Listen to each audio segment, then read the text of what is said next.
Welcome to Tabletop Gaming Guild, a podcast that's all about the memories and experience of playing board games that friends and family can't create. On this episode, we have Peter and Jason from faction Battlegrounds here. We're going to interview them about their game and their upcoming Kickstarter. So we're going to go ahead and get started off and let Peter give the overview for the game, and we're going to get started from there. So... Yeah, thanks so much. Yeah, so faction Battlegrounds, Jason and I kind of has a very interesting backstory. We have been best friends since kindergarten, and we found a bunch of sketches that Jason did in fifth grade, and we found them about 30 years later, and we decided to actually make a game out of it because it was originally a game and it was totally nonsensical, and the sketches made no sense, but it was obvious we were trying something. So we developed those sketches into a combat card game. It's a 2 to 4 player game in which players take the role of a general and they command an army of 12 units on a battleground that they make customly with their opponent. So it's a movement-based game where units move across the battlefield and cast spells against each other, attack each other, and have different abilities and that sort of thing.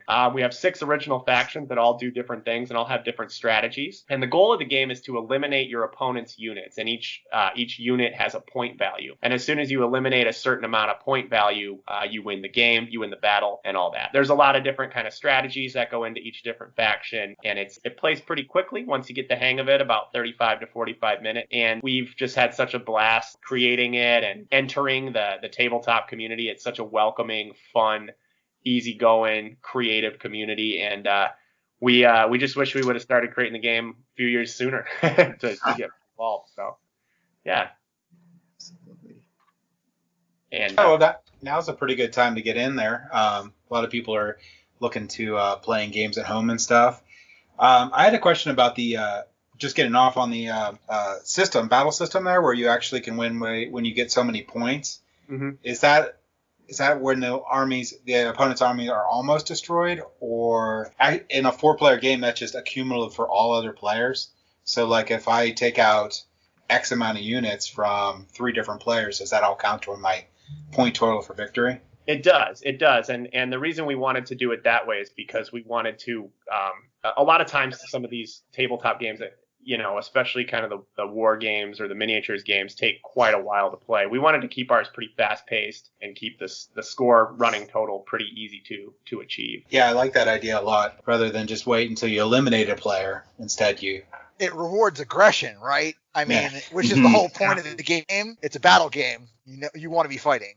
Exactly. And me and Jason always talk about, we wanted to mimic a real battle, which, you got goblins and trolls and everything running around. So it's not exactly a world. You can't really replicate anything in our known world. But, there's when you have 4 armies just running together and causing a lot of chaos, there's a lot of chaos that happens on the battleground. And it happens in our game, too.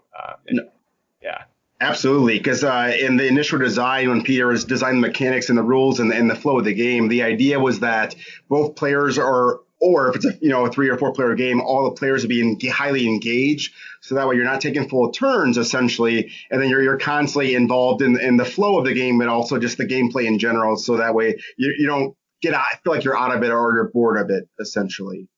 Yeah, I like the idea too that if let's say Nathan's winning and he's beating up on someone, you actually will probably go to the aid of that person just to prevent Nathan from winning, sort of idea. Mm-hmm. Yeah, in terms of the game flow, this game has got sort of like a activation mechanic where it's like I move a unit, you move a unit, and it goes back and forth until we've all moved our units. Yeah, we originally called it initiative, but that's been repeated a lot throughout many games. So we changed it to rank. So basically, a unit's rank indicates when they move, when they activate within the battle. So the kind of more cerebral design, smarter quote unquote units, they might have a higher rank score. So they would move and activate first, and then maybe your opponent's highest ranked unit would activate. The key was to eliminate downtime and eliminate really long turns. And again, to kind of simulate a battle. It's not like you're going to be sitting there and waiting for your opponent to move all their forces and then you get to move. It's kind of a no downtime kind of system that really puts the power into the choices of the player. Yeah, I like that a lot. Also, like one of the things that first got me into it too is the art. I understand that Jason did the art on that. So actually, I'm the art director. So the crazy thing is, so we actually have a pretty decent size staff. So we have 8 illustrators, and there's actually 1 illustrator per faction. So they kind of work with me to help control like the look and feel of that faction. And then we have 2 concept artists that help provide like a springboard for those artists in which to work off of. And they also help create just the general world, because we'll kind of get into that a little bit, further along. We want to be able to do more once this initial run with the game is over with. So what I actually handle is I handled some of the initial designs in which for artists to work off of. But I do a lot of like the actual design for the game itself. So all of the design of the templates and all the components and all of that stuff is actually what I handle. And it did a really good job too, because I didn't even notice that you had different artists on the different factions. So it actually looks like you actually got them all. Well, that's been a pretty important kind of part of our mission behind our game. Most of our art and even our factions are kind of inspired by, I guess you could say, underrepresented cultures within gaming. So, and Jason, I'll let you expand a little bit more on that. Yeah, absolutely. So one of the major goals behind the game itself was to provide opportunities for people who don't necessarily work in a game that's for the fantasy genre or strategy games in general. So we really wanted to get some new artists involved in the industry, but also specifically artists of color, just because they are underrepresented in board gaming in general. So when we were hiring artists, that was one of our major goals, just to get them exposure working in this too. But then also to show that same type of representation in the actual artwork itself. So then to be able to incorporate a lot of like cultures and mythologies that you don't traditionally see in a fantasy-based game. So whether that's mythology and culture from countries in Africa, South American countries, Mexico, and just a wide variety that you traditionally wouldn't see. That was one of the major driving forces behind the look of the game, essentially. That's really good you guys did that too, but it also, because you guys did that, it adds like more flavor by each faction too. It gives them more identity, which I think is a problem with a lot of the games I play, where there's very little difference between like the look and feel of each of the factions. And I think that's really important, that each one actually has a pretty different look to it, and it's cool and has an identity. Yeah, and kind of we also wanted to include a lot of those really traditional, Tolkien, I guess you could say, D&D type elements and monsters and stuff to kind of be a bridge for a brand new community. Because Jason and I, growing up, we love this genre, this particular storyline and style of game especially. And so we think that there's our theory is that there's populations that don't have access or don't see themselves in a lot of these games that would really enjoy this culture and community too. So that's always a core mission, I guess you could say. That's awesome. I also greatly appreciated that. I was a big myth buff back in the day. I still am to a certain extent, right? So I've studied mythology from several different cultures. That is awesome. I'm glad to hear that you guys are tapping some of that. I'm sorry. Are you doing any Aztec Maya stuff or? Oh yeah. Yeah. Okay. All right. Chinese, Japanese? Not so much in this initial kind of run. We're focusing. We have, as Jason mentioned, a lot of kind of Africa, some sub-Sahara Africa stuff, a lot of pre-colonized Mexico, so Aztec. We have a little bit of South America, and then we have one more that I'm not going to mention. Oh yeah. Okay. That's fine. We can expect that there are things that you want to keep behind the curtain. Yeah, just a couple, but no, I would like that, and that for us was just really eye-opening to study a lot of the different kind of mythologies from around the world and think like, wow, this would be awesome if it was in a game. Yeah. Yeah, there are some truly crazy and wondrous like monsters, myths, and legends if you go digging. So yeah, bring them to the people. Absolutely. And one of the cool things too, as we kind of Peter selected a lot of these, but picking and choosing and finding which one would fit like the feel of the faction, like I think that's the part that was really, really cool. And even we have this faction that's based with a lot of horror elements. So even pulling things from Native American mythology, so like the Shindy, so like their ghosts, and also the Wendigo, and compiling in a way where it all fit together aesthetically. I think that's one of the cooler and more fun parts about it too as well. And that's where Jason has just really, I think, knocked it out of the park with helping the artists create these aesthetics that you don't normally see and bring in their own kind of flavors to it too. And then we try to mimic some of that on the Battleground, because our goal is to kind of create these different fantasy cultures. And then kind of like, as was mentioned before, they're not going to fight in the same vanilla ways. So the challenge was kind of incorporating different mechanics and different strategies that would replicate some of these new mythologies that are a little bit different maybe than some of the things that you might normally see in a game like this, a better term. Yeah, and I see you actually looks like you already have 2 expansions planned, or 2 expansion factions. Yes, technically there are. So I saw that it was on your website. I was like, yes. Yes. So in the core game, there are 6 main factions, and then there are 2, which, and one of the ones Peter actually touched upon. So the Primus faction, which pulls a lot from South America and also Mexican lore. And then also we have one called Moonshadow, which pulls from some Northern African lore, but then also Native American too as well. And it also has a couple of things that we totally made up in 5th grade that we also brought back and, gave a facelift to. Mm-hmm. So, and like the neat thing, I think is really fun about it. So even both those factions, there's a lot of horror elements, and there's a lot of like these really big beasts and things, and it kind of like feels that thing we would want to see when we were children. So like just the idea of still having these really cool like fantasy elements, but just incorporating other cultures that people traditionally would not see. I think that's the really fun part about it. The one thing I was really excited about too is the lack of what you call that pinup art, because that kills it for a lot of games for me, because I have 5 daughters. Okay. And I appreciate being able to play a game and not be like, well, let's not pay attention to that card. Yes. So I do appreciate that. So I'm very glad you guys did that. Well, thank you, because actually that's something Peter and I have discussed quite a bit, just the idea of having like an authentic and positive representation. So our artist Mavis, who created the Zion faction, it pulls a lot from Roman history. And so the aesthetics of the armor and things like that, let's say like the Roman Empire never fell during the Middle Ages. So we talked about the designs for females in regards to their armor, like the fact that it should be fully functional. There wouldn't, be like a breastplate that fits directly around their chest. And so it would be a full breastplate like a male would have. And also the fact that, you wouldn't have skin showing, like their armor would cover their full torso. So incorporating that stuff to make it feel authentic was definitely a huge part of it as well. I definitely appreciate it. That's cool. Thank you. So my understanding is the combat is diceless combat, so it seems like you're focusing more on tactics rather than luck in this game. Correct. Yeah. So it's diceless. There's a couple of abilities that are really unique special abilities where, a unit might be able to dodge or block. But those are fewer and farther between but yeah, it's more tactic based. And again, that's kind of designed for, a little bit more of speed of play, because it's a deep game, but we also, want to make sure that the game moves along. And people are, again, rewarded for that aggression. Each faction has a set of terrain tiles, and those tiles are what's kind of laid together to form the battlefield. And then on that particular battleground, you get a movement advantage if you're on your particular home tile, so you can move and attack diagonally on your home grid and that sort of thing. So the key to winning, I guess you could say, is to really know your terrain and to move your units and get them positioned in the areas where they can strike and have more options to strike, as opposed to just kind of like leaving it to chance or leaving it to a dice roll. And on that note too, the other thing that we kind of took out the random element of a deck. So our game does not include a deck.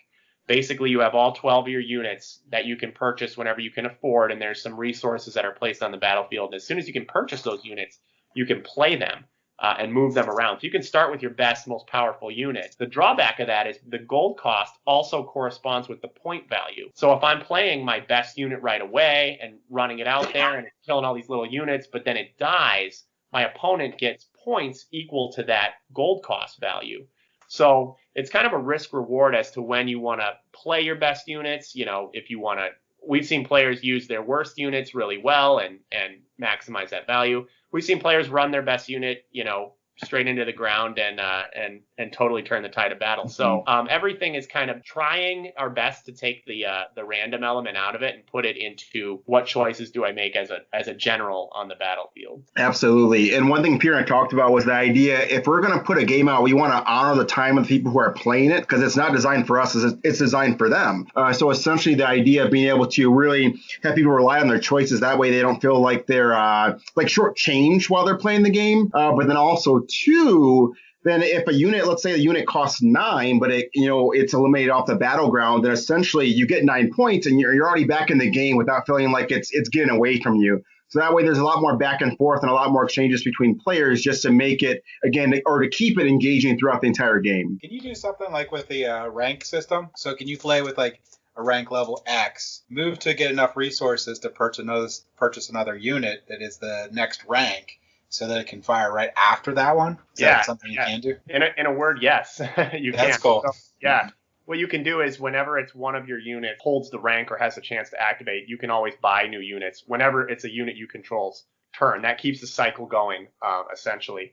And if you play a unit with a higher rank, our thinking is, well, that's the smartest unit on the battleground. They're going to go in there right away and go for it. So yeah, you can do that, and you can kind of take advantage of the rank. The other thing you can do is some units are captains, and that's indicated by a symbol. And what those units can do when they have the rank, they can actually forfeit their turn temporarily and order a unit with a lower rank to move instead. So if you have a rank of 3 and it's their turn to go and they're a captain, but you have a rank of 1 that's like a heavy hitter, like an ogre right in front, and they're not going to get a chance to go because they're going to die before they get the rank, what you can do is you can command that ogre to move instead.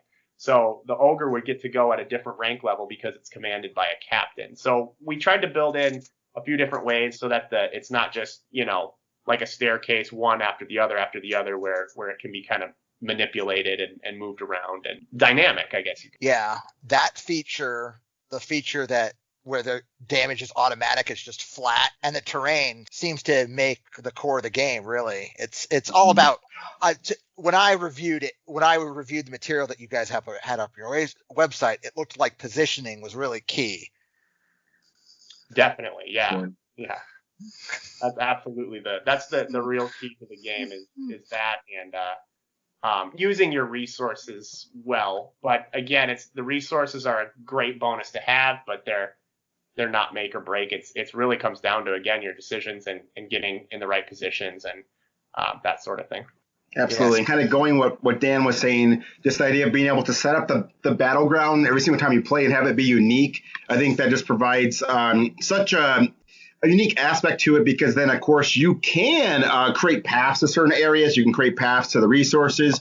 And also there are units that move in the water, so you can create almost like little rivers so that they have a clear, path from one end to the other. And I think that's really the fun aspect of it as well. Yeah, that's cool. Peter, you mentioned resources, and we've already sort of discussed gold, because you can spend it to buy more units. Right. But the game's got this other resource called mana in it. What does that do for you? Yeah. So a lot of the factions and a lot of units can cast spells, as I kind of mentioned before.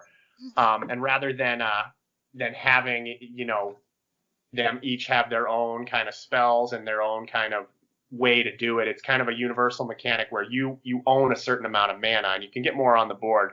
But out of that pool of mana, all of your units use their spells. So basically you have to choose how you'd spend your mana. You could cast a lightning bolt for 5 of your mana, or you could cast an even more powerful spell for 8 of your mana, but only have 2 left over. And let's say you start with 10. So basically all of the units pull from that same mana source that you kind of manage and choose when they can use it and when they can't, essentially. So it's another kind of management technique, and also kind of a way to set your opponents up, because some spells can damage multiple units, and then if you get those units in the right position, you can fire off all your mana, or it's kind of a universal centralized mana system instead of each unit having their own. Yeah, are there spells that do more than just damage, I guess? Yeah, there's a few. Are there ones that change positioning, or? Yeah, there's one that kind of it's called teleport, so I think that's pretty easy to figure out one does. Okay, yeah. There's a few that there's heals as well. There's a few kind of dodge related spells and that sort of thing. A few boosts. Yeah, we kept it relatively simple in that, and some take away rank and that sort of thing too. We kept it relatively simple at first.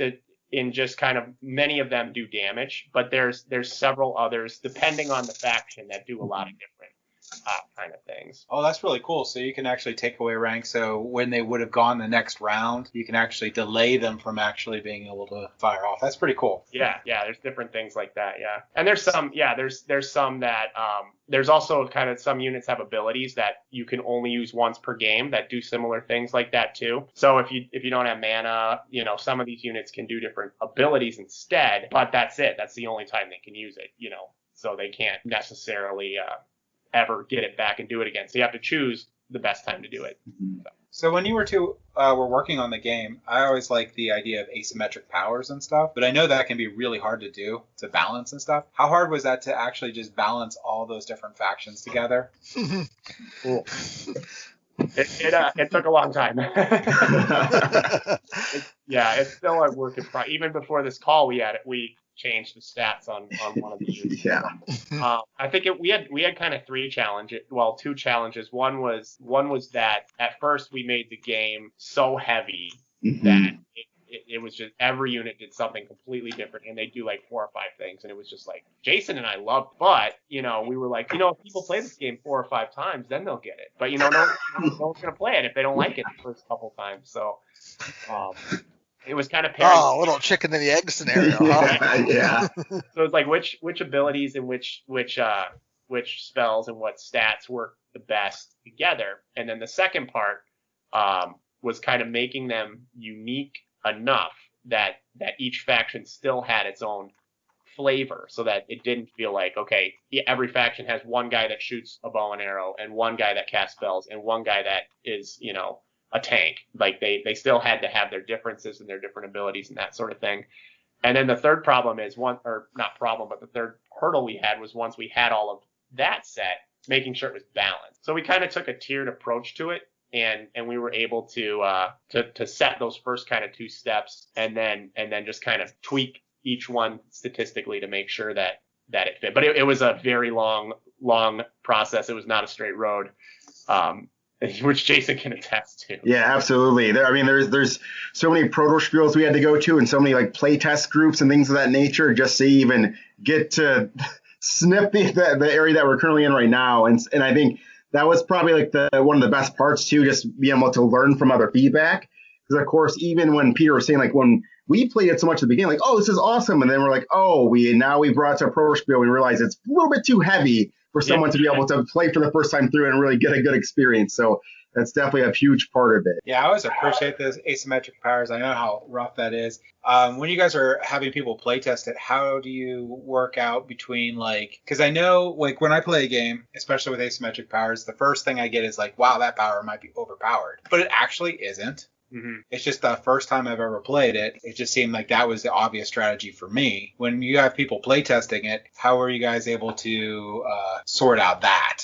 We get that a lot, because a lot of people, they just play it, and then they get frustrated by it. But then when we say, like, well, I mean, you have all of your options available, then they kind of look through the cards and they say, oh, I could have done that, and that would have been no problem, or I could have done that would have been no problem. The other great thing about our game is that the battlefield changes every single time. So a unit that you use, that an opponent used the first time, is not going to be able to have the same clear pathway that it might have in the first game, the second game. And the other thing is that in addition to you seeing all of your spells and abilities that your units can do, you can also see everything your opponent can do as well. So it's open face. So once people kind of learn that there's not, a deck, or that it's not, that they have different options and different ways to solve problems on the battlefield, that kind of goes away pretty quickly. I will say though that there's always that kind of first, like, this is too much, or I don't understand why you didn't balance this and that sort of thing. But the goal of our game and what we kind of are building towards, and it's not a perfect process, of course, is that people realize, this is going to sound harsh, but, oh, I made the mistake, and I could have done this instead, of just like the card just being way too overpowered. Yeah, but reality is a lot harder to deal with than saying the card's overpowered. Of course, yeah. Or a better way to put that might be they think, oh, this card's actually really cool, and next time he plays that, I'm gonna answer it with this card. And I think that's really cool about having like the modular game board, because it will change every time. So you have a lot of replayability. You could play a faction over and over again and get really good at it, and even like how the people are seated for the different factions would change too, because if I'm not directly adjacent to two different factions each time, it'll play a little differently. So I like that a lot. The replayability looks really high on the game. Thank you. So. Yeah, we think so, but yeah, that's the goal. That's the goal. I'm sorry, when you pick a faction, do you have to choose your units to make up your army, or is it just a set, or how does it work? Right now, it's just a set of 12 right now. Our hope is that, for Kickstarter, we'll be able to provide a few other units, and then people can pick their 12.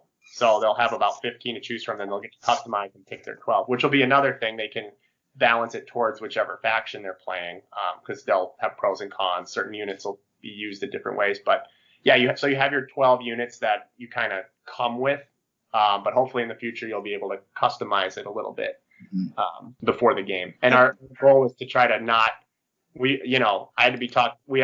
Jason taught me off the deep end of doing like, let's just make it a collectible card game and just keep making cards forever. Yeah. Much fun. So I had to see the light and learn the hard way to not necessarily make it that way. No. Yeah, I'm not a 100% fan of CCGs entirely, so I'm glad you didn't do that. Yes.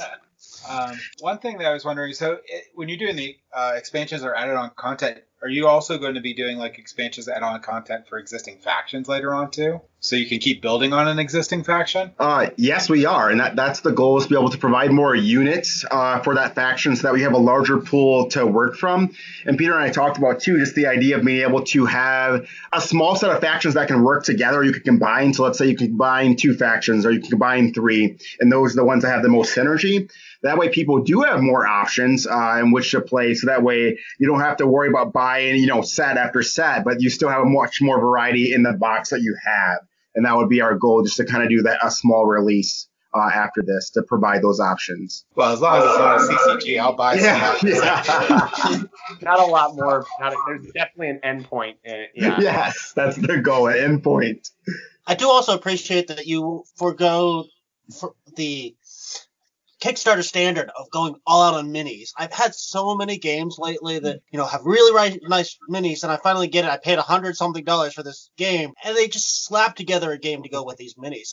And I'm actually appreciating more and more the games that go Kickstarter without going the mini route. Yeah, and that's really interesting, because a lot of people, because Jason and I grew up playing Magic the Gathering primarily, and mostly card-based stuff. Yeah, so we always wanted, and with Jason's goal to bring in different artists, we wanted to focus on the art within the cards and that sort of thing. So we always wanted it to be a card game, and the way it plays is actually a lot like a minis kind of tabletop-ish game.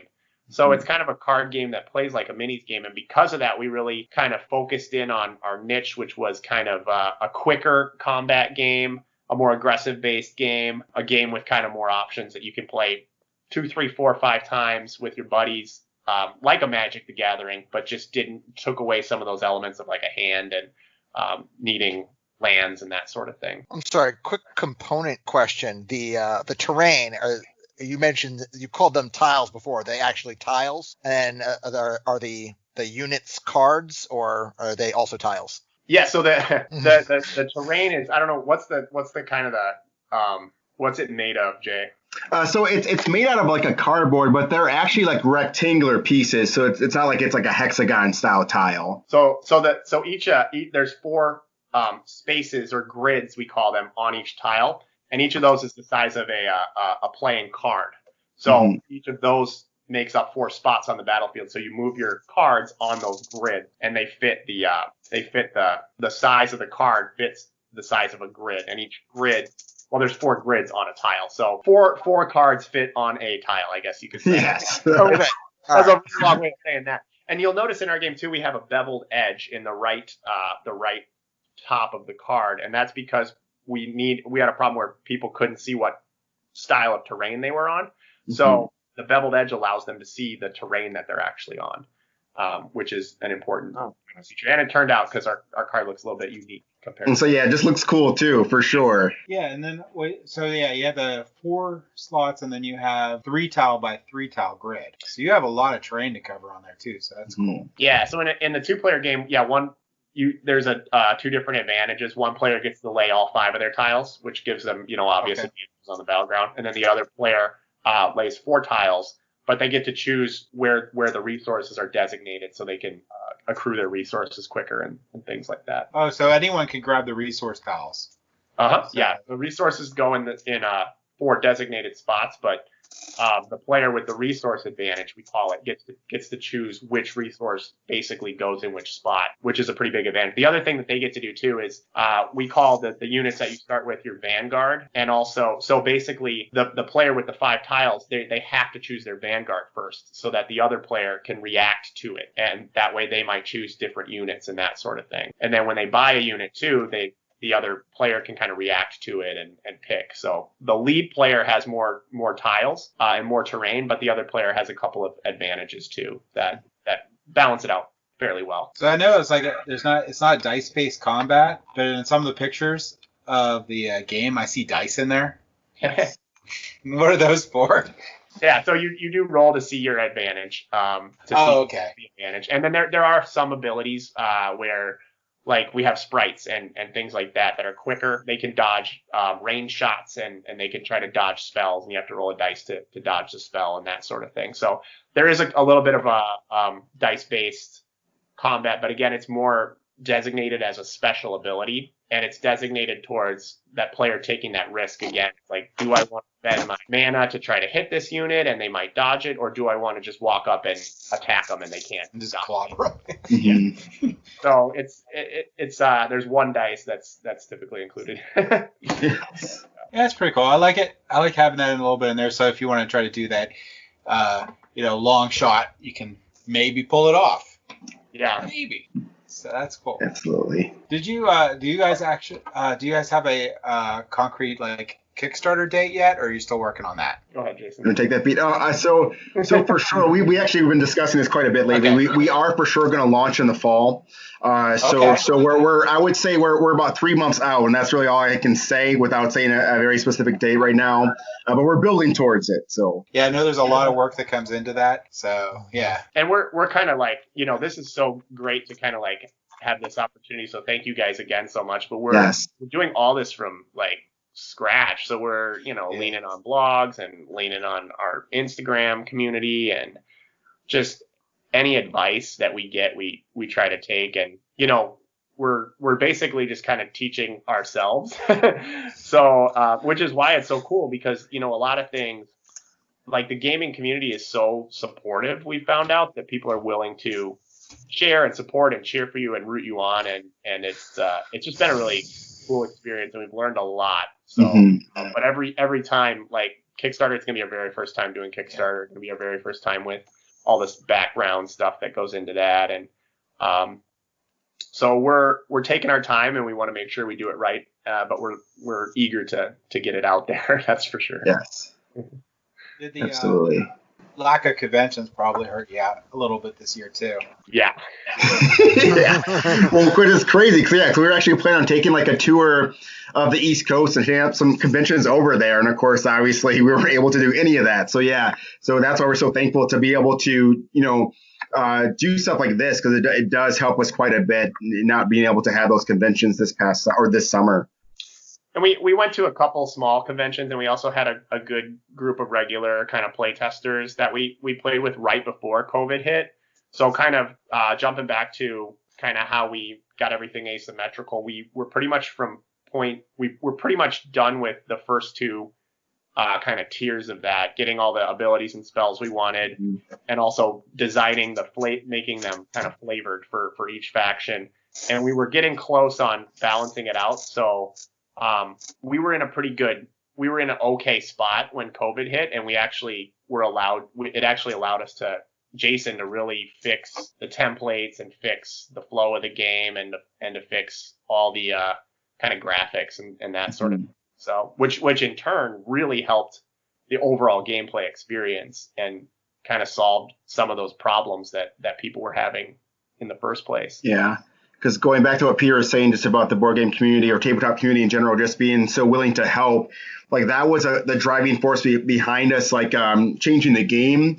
So if you look further down our feed, just like the templates, of course, they're vertical. And so just the horizontal switch to everything just made a big difference in regards to people being able to see across the board because it's a shorter board, but also being able to see all of the abilities and also the stats on the cards. And so that way everything is a lot cleaner and has an easier flow because it's easier for you to identify what's actually going on. And we were able to do that all, during the COVID time. Specifically, I would say we took care of a lot of that in March and in April. Yeah, I like how the faction card layout, how the numbers are large and their iconography is simple on there. So I can see it. I can see where I could see it across the board. Yes. I like that a lot. Thank you very much. I know you guys played the Magic the Gathering and stuff.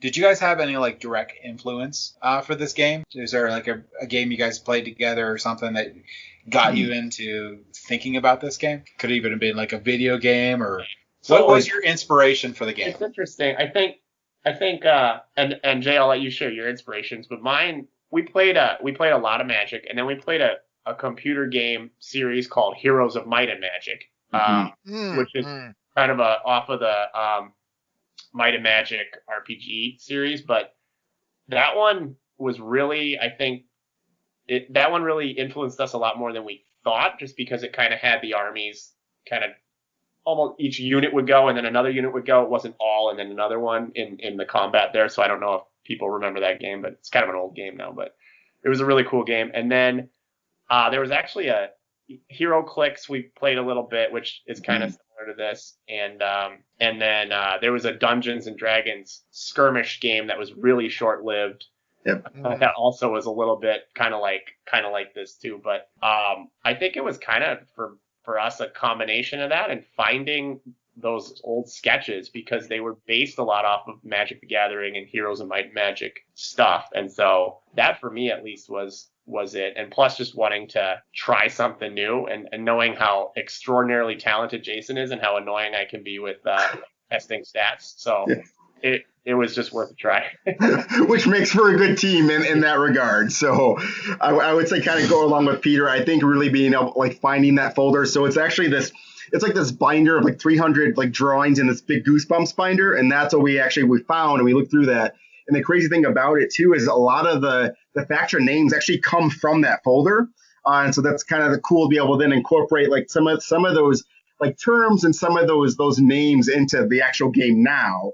And so like Peter was saying, there's a couple of them which we actually pulled from that. So some of the creature names or monster names that are in the game, and just the idea of like when he was saying that when we were younger and we played that D&D mini game, and then even just think about how expensive that was to be able to keep up because just buying various minis was a lot for us when we were in high school. But then the idea of coming up with something that plays in a similar way, but is a lot cheaper, so we can get more people involved in the tabletop gaming. I think that was one of the biggest focuses and the motivation behind that too as well. Okay, I just want to say, Peter, your references are not lost on me. I played almost all of those. Awesome. That's awesome. That is though awesome. for me, it was Star Wars minis rather than the D&D skirmish game. That's right, yeah. For sure. Yeah, I don't know what happened with this game. They were pretty, we were in high school, but they were challenging. I remember, like, the rules were pretty heavy. So, yeah. Sure. That brings up another part. I'm really glad that you guys went the route of streamlining the game instead of making it more complicated. So I like that. Well, thank you. And that was a challenge, too, because you want to make a deep strategy game, so we tried to put enough in so that it, again, it seems really deep and immersive, and no game ever plays the same. But yeah, at first it was too much. So I'm glad Jason kind of reeled us back in a little bit on that.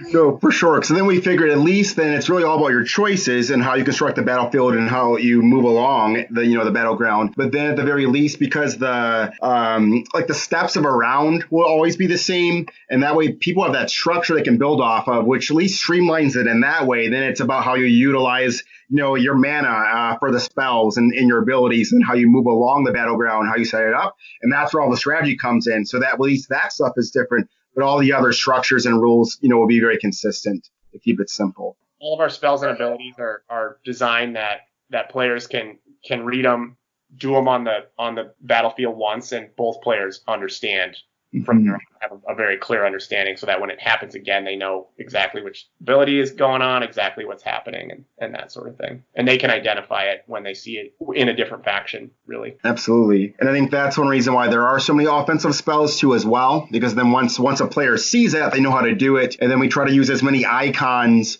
in the card itself, but then also there's this each player has essentially like a guide to work off of, where they can see the definition for that ability in the spell, but then it has all the symbols too built into that, and then they can see theirs, but then also the opponents, just to keep things as open and clear as possible. Oh, so you'll have each player will have a guide too that'll help them? Mm-hmm. Yes. That's really cool, because then I could be just look at that and be like, oh, okay, I know what you're doing. Yeah, absolutely. And then they'll have to be able to have a strategy against that. So most definitely encounter it. Yeah, and our with our game being not deck based or a card game, we wanted to avoid as much as we could to give the artists their shine. Lots and lots and lots and lots of text on a card, which works great for a game with a deck where each card might be unique and you can read about it. So on ours, we wanted to make it clear, clear keywords with icons, and then that little, it's just a little sheet that has each of the faction spells and abilities. They can either player can just read it. They'll know what that keyword does from there on out. And that was kind of our challenge, and still kind of is getting people who are used to deck-based games used to the cards being more like minis or meeples almost, as opposed to just something you play and it causes an effect on the board and that sort of thing. So yeah, the abilities are on the reference card, not on the card. Right. Yes. Right. Yeah. That is a significant change for a card-based game.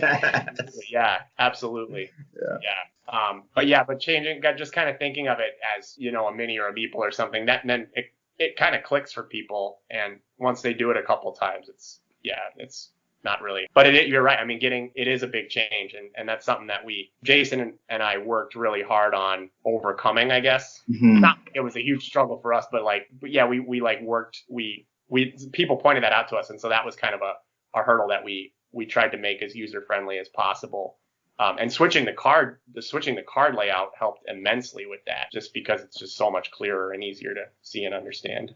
Absolutely. And kind of going back to what Peter was saying, the idea of helping people understand that they would want to utilize this and work from this. So one thing we put on too, just like for new gamers who are playing with that faction for the first time, there's 3 strategies that they can work with to help them understand how that faction plays. And they can look for that ability in that, in the strategy headline on the card. Oh, okay, well then I want to use skirmish. And so then they can actually get used to how that faction plays for sure. So that way then they're more likely to utilize the card. Oh, so you're gonna have a strategy guide by faction too?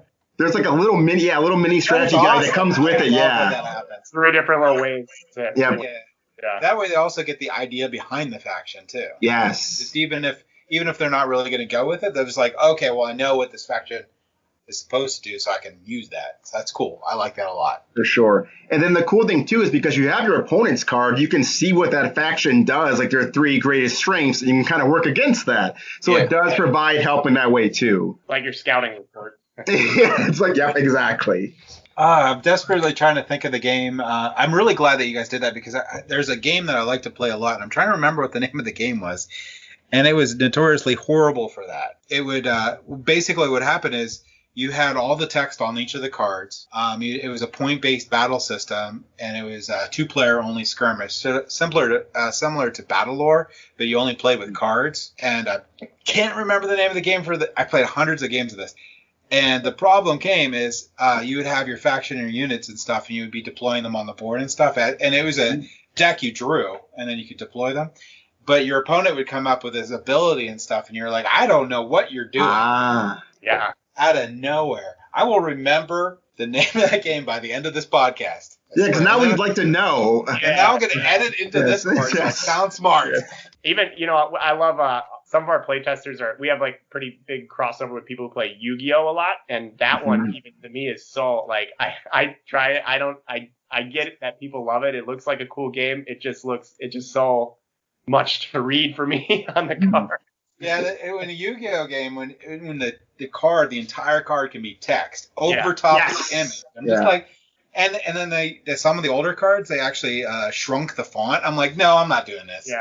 I am not doing this. And I'm pretty terrible at math off the bat anyway. Yeah. Of attack and defense. This is going to drive him nuts. Trying to see if I can beat him to it. I'm looking through his collection. Summoner Wars. Oh, yeah. Yep. Yeah, I cannot believe I couldn't remember that. Yes, in Summoner Wars, basically you get factions, right? And it's a 2-player game, similar to Battlelore, but it has that problem you guys solved where the factions are so different and they're so text-heavy that I have no idea which one of 800 factions you're playing. I have no idea what you're doing. Sure. Bonkers.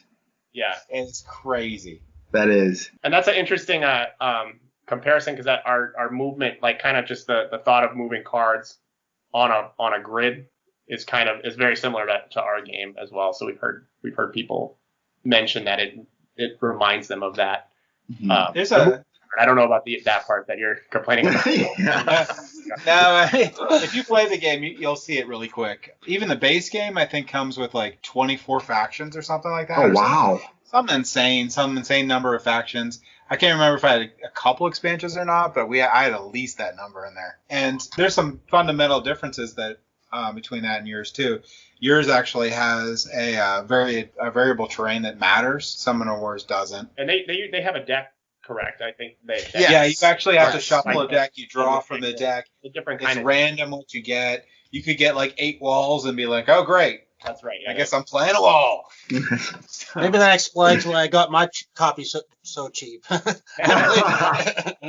Nice. Well, I mean, it's a loved game. I just I like what you guys did because I like the idea of a point-based battle system. I like the idea of having asymmetric powers. I just really like the idea of having streamlined, know what the other player has, and have the stats and stuff super readable. Thank you very much. Yeah, that's music to our ears because that's as a team, Jason and I's goals. Yeah. The game really is that in a nutshell. Can we put that on our website? Yeah, right. Which is crazy that you said that because essentially that's the type of stuff we were trying to solve in regards to design. Some of the stuff that gave us trouble when we were playing games. So absolutely. Yeah, no, that's a wonderful thing. I think that's underrated because it's just I think that'll really make the game. No surprises, huh, James? You don't want any surprises? See, if I'm playing a strategy game, and it's a strategy game, it's about a strategy warfare game, I don't mind a surprise if I know that it can happen. So let's say it that way. Mm-hmm. So I appreciate an opponent who can take what they have and make a cool sort of like maneuver or cool little thing happen. I just don't want something... Or execute like a synergy. Yeah, execute. Like having one thing cool feed synergy, off another. Or have like a really cool idea. What I don't appreciate is having something completely random occur that I have no idea what's happening, which would happen with Summoner Wars because you get the random decks you roll on, and then you're like, I get 5 walls and you get all units. Like, that's not fun. Yeah. So I just ruined everything with that Summoner Wars. No, I've heard it's a phenomenal game, and I know that a lot of people really like it. So but it's a similar kind of movement. But I think that's other than that thing happening. So you have this game going, and you got the different expansions going. You might work on additional cards to go with the expansions. Might get some more expansions out. Got the Kickstarter coming up. What's your overall goal for this year for just basically the first run to get everything going? Just to get the base game out on the Kickstarter, or are you guys planning on like later on trying to do some retail or sell it yourself or get it published, or what's your main goals with that? Oh yeah. So essentially, our number one goal is to really just get the Kickstarter running, so that we have that in which to build on top of. So we'll release the game itself. So just in 3 versions. So one with 6 factions, one with 8, and that last tier would come with a concept art book which would include, like all the various artwork and the steps that have built up to this finalized game, and also get people like involved like in the lore and the world behind what we're doing, just to get them kind of a taste of that essentially. So that's really the goal of 2020, to get that stuff moving forward, essentially. The next tier, or the next step for us. So to kind of like he was saying, like the game does have like an end goal. So the goal isn't just, to keep pumping out iterations of this game over and over. We really want to bring then something else along with the IP and the world of this game. And that's what we'd like to build on top of after the couple initial Kickstarter runs. So go ahead, Pete. Yeah, we're gonna go to Kickstarter. We're gonna hopefully get a pretty good buzz about the game itself. We're gonna probably do one kind of expansion faction potentially, as well as a few new cards, kind of designed to fit, once people know a lot more about the game, fit specific strategies with those factions for kind of a deep level of gameplay. So they're gonna be kind of not basic. Cards are going to be very strategic based, and then really work on developing the world and developing different characters within each of these factions, and then kind of press that with our fans and with our target audience, which is again people who might be underrepresented in gaming, but also are underrepresented in the fantasy genre in general. So kind of developing some of those heroes and storylines and cool characters that people can kind of relate to just draw more people into the genre in general, will be kind of our tool. And if that catches on great, then and the game catches on great, we will probably go back and revisit and make a few more expansions and things like that, and make some cards based off the characters we develop as well. But our plan is get this version of the game out there, build a little target audience, and then kind of build a world and lore based off of these factions. I bet when you guys finish that, someone's going to make a 5th ed module off of it. Yeah, I hope so. That'd be awesome. Yeah. We were talking about that the other day. That seems the thing to do once someone brings out that book and the art book and all the lore on there. Let's make a 5th ed module for it. Which is Absolutely. Cool. And that's what we were saying, like just the idea of something like that happening, and we know where we want to be, and that'd be such an awesome thing to have that happen. So I always like to ask people basically which is their favorite child. So which of your is your favorite faction for each of you? That's a great. That's a hardest question. That's a harder question for me to ask. I don't want to give your answer, Jay. You're gonna make me sad, probably. I want to give my. My favorite faction is a faction that's called Doom Sand. It's a desert-based faction. The storyline kind of behind it a little bit, just to give you a flavor, is Zion, which is the very kind of militaristic, the one that's based off of the kind of the Roman Empire, I guess it's kind of inspired by. They actually banned magic and the use of mana in their kingdom. And so anybody who uses it basically gets thrown into the desert. And it's kind of like prison. It's kind of like how Australia was formed. So what's happened is so many of these people have been thrown into the desert because they've used magic, and then many others they just threw in because they're criminals. And so now you kind of have this rogue, wild kind of state of people who just like are abusing magic and really looking to grab power. And so it's a very chaotic kind of cool faction with a lot of different things like that. So that's kind of my favorite one. Mm-hmm. Well, for me, it would be Zermano, actually. And I've actually alternated between like various factions over the course of us playtesting this game. But so Zermano is a spellcasting faction. And so for them, they don't work with as much synergy with their spellcasters as other factions do, but they have a really unique element where they have really big units that are all like water-based units. So most units work. They walk around on the ground, but these units can actually start in the water and then kind of move along whatever pools you can connect. And that's I feel like one of the most unique mechanics in the game. And so I really like playing with that, because it's kind of like what James was saying, where the idea of, well, I'm playing a strategy game, but I also want to know what can happen. Well, these aquatic units, it can happen, but the question is, when will it happen? So that's one of the aspects that I really love about that faction, is they do have spellcasters that can work independently, but they do have these really cool aquatic creatures, and they are one of the few factions that actually have them, where you actually want to set like little rivers along the battlegrounds, so you can kind of move along those and surprise your opponent throughout, especially later in the game. They're really late game creatures, so for sure. Ask me again tomorrow, I'll have a different one. Yeah. I suppose that's only fair. Yes. And I think that's the neat thing too. I feel like it does shift all the time which faction we'd like the most and which one we're going to play with the most. Absolutely. It seems like there's going to be a lot playing a faction over and over again for a while too, becoming like a master of it. And then once you get tired of that faction, you can just switch to a different one. Absolutely. And I think the neat thing, Peter did such a good job of trying to design factions where they could appeal to a play style for a player. So if a player wants to play really aggressively and like big units, they'd want to choose Crag. For example, Doomsand, the one he likes a lot, really their strategy is just disrupt the other strategies of other factions so they can affect multiple tiles and multiple rows in the battleground. So I think it's very uniquely, and then also can appeal to the taste of the player themselves too. It's also cool playing a faction that you like has powers that you don't necessarily like, just to see how that turns out and see if you can make it work. That's absolutely. And I think that, which is kind of funny because we've had some friends play test it earlier on and like, okay, well, take this ability and just see if you can break it. So see if you can break Doomsand's ability to, target multiple rows. And I think that part's really fun with it too as well. We were lucky that we had a couple friends who have done kind of just different kind of their job. I'm not really a technology guy, but their job is to try to break and hack technology apparently. So, and find flaws. So they did that with our game and got a lot of things that we had to fix. So we were lucky that we played that. It's kind of a hard lesson to learn, but if you tell people try to make this game not work, and people who game a lot, they go into it and they find a lot of problems that you never would have thought needed fixing, that your basic play test, shouldn't say basic because you learn a ton from them too. That's probably more important, but you can also plug up some deep holes before you realize they're there too, playing that way. Yes. Yeah. I'm glad you guys. I always have a hard time with that because being a software developer, I have a love-hate relationship with QA. Because I'm just like, why did you press that button? Heck is going to do that. No one's going to do that. It's like, well, if I hit it less than a second, 18 times it crashes. I'm like, who does that? Absolutely. Yeah, I could see. Yeah, especially being the thing you worked on.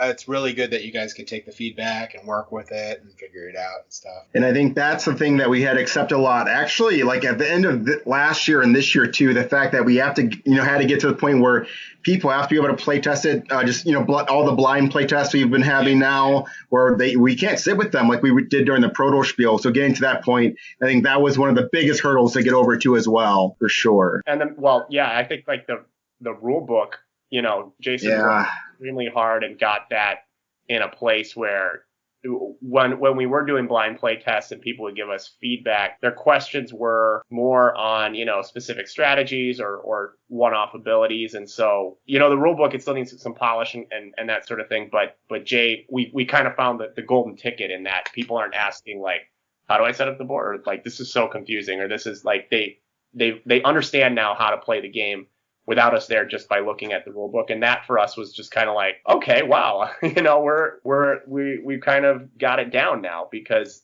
that's the most important thing, obviously. Mm-hmm. And I'm sure every game designer, you guys probably know a ton more than me, will tell you that that's a huge hurdle, and it's a lot harder to get to that point than you think just right off the bat. It's just a lot more. Oh, you mean designing the game to take into account that you don't come in the box? Yeah, that's important.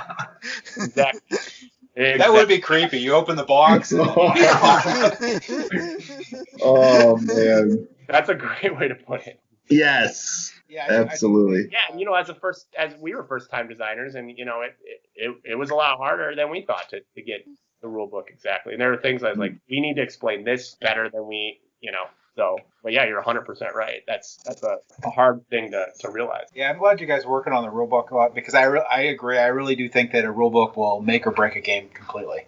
Mm-hmm. That is your representation of the game that you have no input on other than what's already there, and you just have to be able to get it. So yeah, absolutely. And our goal with our game, with the rule book and the overview cards, is that you only have to use them once or twice, and then you don't have to use them again. That's our goal. The less they're used, the better, because that means people get it and are understanding the game and playing it. I love games with overview cards. I actually think that's one of the number one thing that should be in a game, especially anything that's more than Catan. Yeah. Not having those player cards and stuff it makes games much more difficult. Is there anything else we want to talk about, or any other questions you guys have? You three and everybody at Tabletop Gaming Guild, you guys are phenomenal. This was a lot of fun. We don't get the chance to just kind of sit around and talk about our game, like just kind of like we're always like trying to solve the next problem or figure out the next step. So this is always so much fun for us to do. And just wanted to, if people want to check out the website, factionsbattlegrounds.com, they can click contact and they'll get on our newsletter list. They can follow us on Instagram at factionsbattlegrounds. And like Jay said, we're hopefully going to be going to Kickstarter in the fall. So yeah, just keep following and always you guys know you guys can always DM us or email us and we'll try to answer. We try to respond to everybody and everybody who reaches out to us. So if anybody has questions, ask away. Absolutely. I'll say guys' Instagram account because I love the art pics you guys put out. Sweet. Thank you very much. And yeah, again, like it's cool for us to be able to see it too, because we talk about sometimes like when new artwork comes in after working with the artist, it's almost like Christmas. So being able to kind of see an artist take, so like, okay, here's a sketch I'm giving you to work off of. Here's these notes you're working off of, and be able to see them do it. I think that's the really, really cool part about it. So especially the ones that relate to our childhood, to see them an adult version of it, that's like one of the dopest parts of it by far. So again, we thank you for allowing us to be able to talk about that and just let people know what we're doing with our game and what we want to do that makes it different and unique. So we thank you for your time, most definitely. Yeah, thanks for letting us interview. It was a lot of fun. Sweet. Thank you. And it was great for us to, like when Peter, we're not together very often, but when we are and his wife's around and my fiance's around, there's a limited amount of time we can talk about factions. So being able to do it, just talk about it for an hour, that's pretty good for us. So Well, that's cool. yes. Yeah. Let me just also add from us, we wish you the best in your project and your future Kickstarter as well. Awesome. Well, Thank you. thank you very much. We greatly appreciate it. Thank you, gentlemen. Thanks, You guys. guys, Thank yes, you. have a great evening. You too.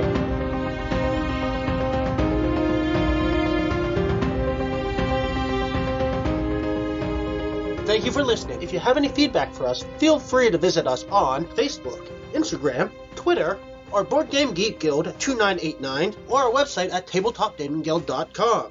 And don't forget to like, follow, and or subscribe. Tabletop Gaming Guild is a product of Tabletop Gaming Guild, LLC. All rights reserved.